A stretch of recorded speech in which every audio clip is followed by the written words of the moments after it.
ময়দানে ঢুকতে হবে, আমাদের জোর করতে হবে। এই জন্য আমরা ময়দানে আসছি। আর বাকি উনি এখন ওই যে সেনাবাহিনীদের কাছে বলে দিছে যে আপনারা সকাল থেকে যে ঝামেলা হয়েছে, আমাদের সাথীও মারা গেছে, প্রায় 3-4 জন সাথী মারা গেছে। এই জন্য আমাদের মুরব্বী ফয়সালা করছে যে আর আমাদের সাথীদের লাশ আমরা চাই না, এখন আমরা চলে যাব। উনি বলে দিচ্ছে, এই জন্য আমরা চলে যাচ্ছি। এই বিষয় আর কি।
দোকানের মালটাও তো সেই গেছে আমি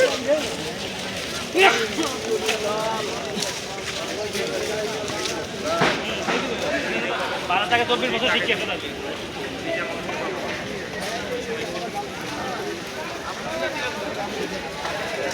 দেখার আমরা সবাই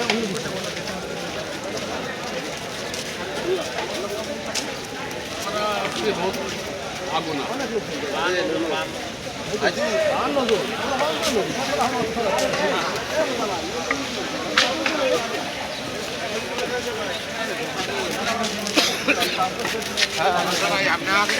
সংবাদপত্র বলতে পারবেন এখন তো চলে যাচ্ছেন, কি কি সিদ্ধান্ত নিলে একটু বলেন না। না কিছু বলবো না। আসসালামু আলাইকুম।